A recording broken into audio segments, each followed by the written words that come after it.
Hello, my name is Santiago Sanchez Dominguez, and today I'm going to present my project for this semester for physics. So the first topic that I'm going to be talking about is about dilation, and dilation is a physical phenomenon that refers to the increase in size, volume, or length of an object or substance when heat is applied to it. This process occurs because as the temperature of a material increases, its particles agitate with greater energy and separate, which causes an increase in the dimensions of the object. And there are three types of dilation. The first type of dilation that I'm going to be talking about is about linear dilation. So here it says expansion, but it's dilation. And linear dilation refers to the change in length of an object when subjected to changes in temperature. Solid materials expand in length when heated and contract when cooled. And this is because the material particles move faster with heat, increasing the distance between them. The next point is going to be superficial dilation. And superficial dilation refers to the change in the area of a surface when the temperature is changed. Solid and liquid materials also experience changes in their surface due to expansion. In general, superficial dilation is proportional to linear dilation. The next point is going to be volumetric dilation, and volumetric dilation refers to the change in the volume of an object when the temperature is changed. Liquids and gases experience volumetric dilation when heated. As the temperature increases, the molecules move with greater energy and occupy more space, which results in increase in the volume of material. So the next point that I'm going to explain here in dilation, it is going to be so many points that I'm going to explain. Dilation has various applications, so it is going to be about the application of dilation in our lives. And dilation have various applications in different practical uses in different fields of science, engineering, and everyday life. And some of the many of uses of dilation are these are that are here in the presentation. And one of those is the structure design and construction. Dilation is taken into account in the design of construction of structures such as bridges, buildings, and highways to prevent damage from temperature changes. Dilation joints and materials that allow dilation and contraction are incorporated without generating excessive stresses that could cause factors of deformations. So here is most for security of the people in the bridges in the cities that um, it increases the security for the people, so it assegurates to the people the safety that the bridge isn't going to fall when the car is traveling into the bridge or something like that. And thermometry. Dilation is used in the manufacture of mercury thermometers and other liquids. These thermometers take advantage of increasing in volume of the liquid when it is heated to indicate the temperature. The dilated liquid expands through a capillary tube, which makes it possible to measure the degree of expansion and therefore the temperature. So the next point is combustion engines. In internal combustion engines, the dilation is used for the operation of the pistons. The pistons expand in the heated with the heat generated by the combustion of fuel, which allows thermal energy to be converted into mechanical energy and generate movements. And the last point, metallurgical industry. Dilation is taken into account in the manufacture and design of metal structures, such as pipes, railway tracks, and electric cables. Thermal dilation is considered to avoid problems such as fractures or excessive deformation due to temperature changes. It is also the point that I talked about in the first point to the safety of the people and something like that. And temperature control. In devices such as thermostats, dilation is used to regulate the temperature. As the temperature increases or decreases, and dilation or contraction of a component sensitive to expansion occurs, which activates or deactivates the control system. The next point, I think, is one of the most important points that I'm going to be talking about here in the presentation, because it is going to be about who discovered the dilation. Dilation is a physical phenomenon that has been observed and studied since ancient times. Its discovery cannot be attributed to a single person, since it is a natural process that occurs in various materials and was observed by different cultures through history. However, the ancient Greeks and Romans made some of the first systematic observations and studies of dilation. Philosophers and scientists such as Thales of Miletus, Heraclitus, and Archimedes noted that objects expanded when heated. They also made advances in understanding the expansion of, of liquids such as water. In the 17th century, the physicist and mathematician Galileo Galilei carried out experiments and precise measurements on the expansion of liquids and solids. His investigations laid the foundation for the later development of thermodynamics.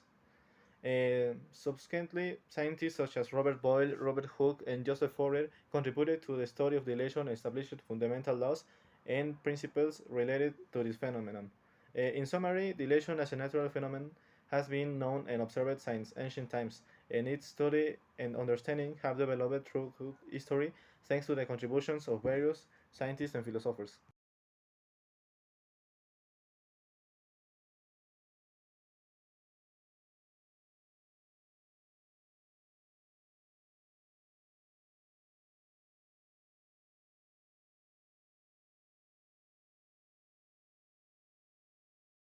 The next point is going to be a specific heat that I think is the topic that I most liked in this semester.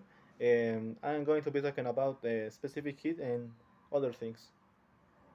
So, for start, a specific heat. What is a specific heat? A specific heat is a physical property of substances that indicates the amount of heat required to raise the temperature of a unit mass of the substance by a specific amount. In other words, a specific heat is the amount of heat required to raise the temperature of a given amount of mass of a substance by 1 unit of temperature. A specific heat is represented by the letter C and is expressed in the units of energy per mass and temperature, such as joules per gram degree Celsius. And here is the representation, or calories per gram degree Celsius. Here is also the representation. For the next point that I'm going to be talking about is about the many uses that we can use for a specific heat and what is it for. And it is going to be heating and cooling of substances. A specific heat is used to determine the amount of heat required to heat or cool a substance based on its mass and the desired temperature change. This is useful in industrial heating or cooling processes, thermodynamics, and air conditioning. Design of heating and cooling systems.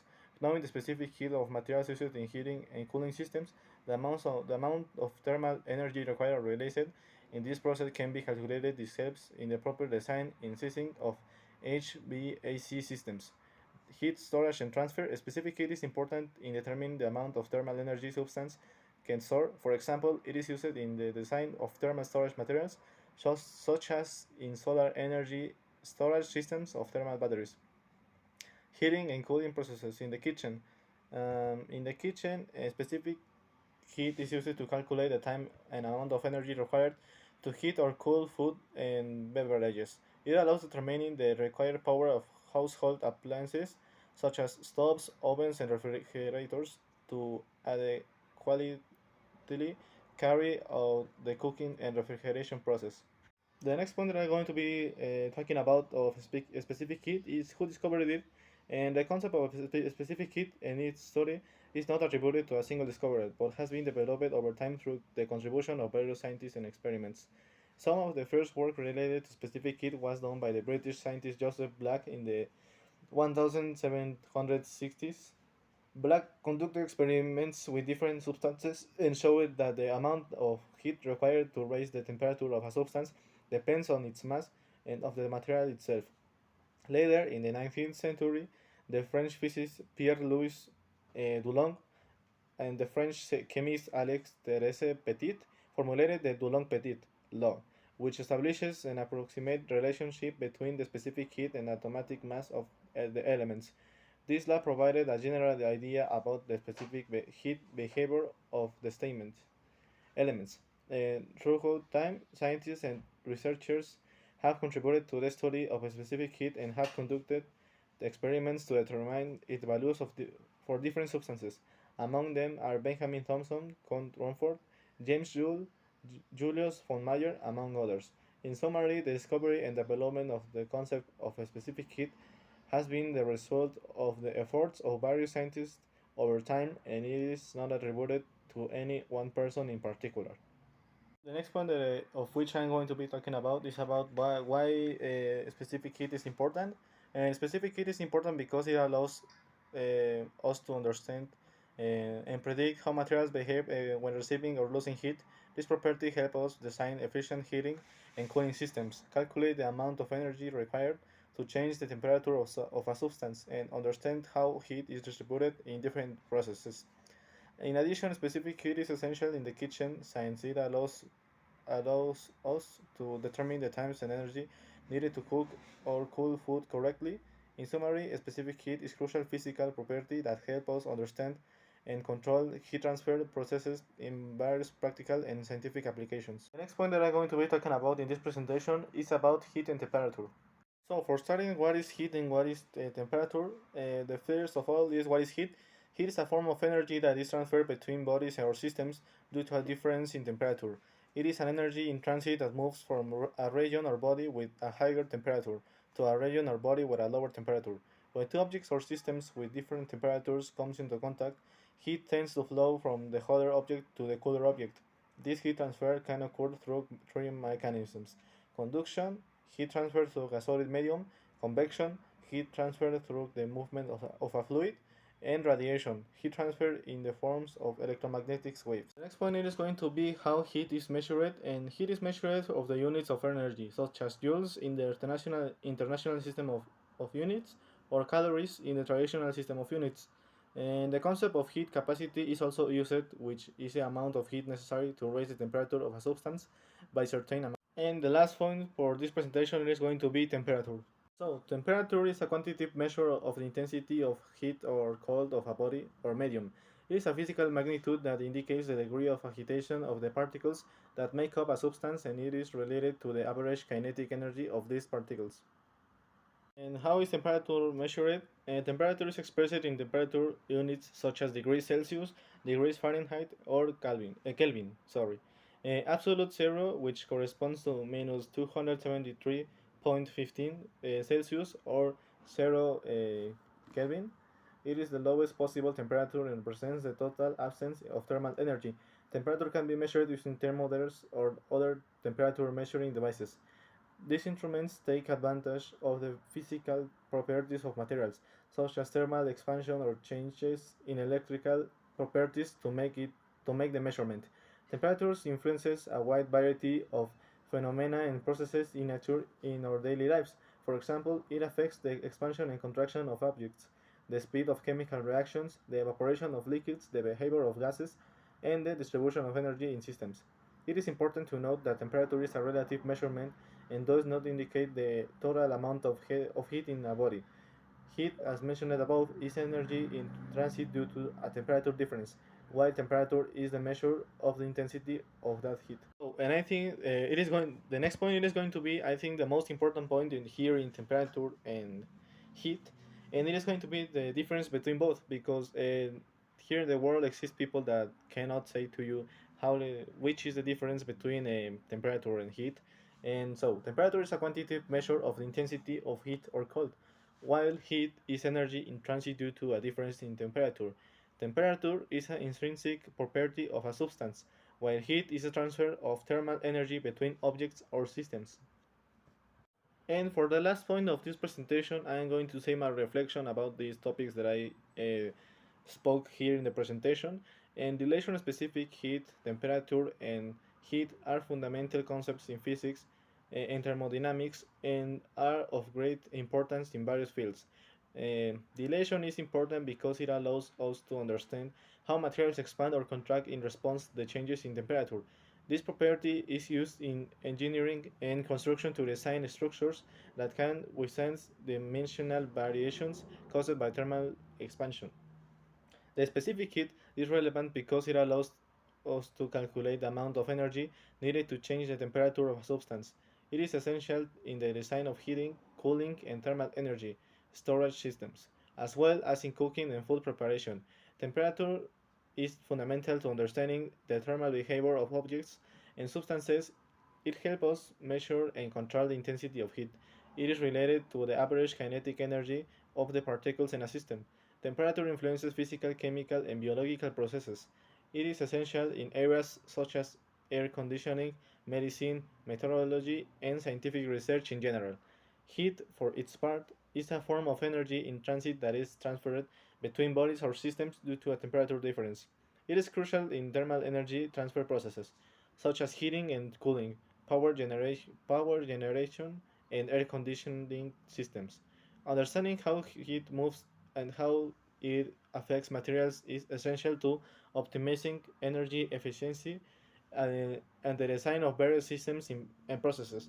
In summary, dilation, specific heat, temperature, and heat are important concepts that allow us to understand and control thermal phenomena in a wide range of practical and scientific applications. And it was all for my presentation for this period for the exam. And thank you for your attention.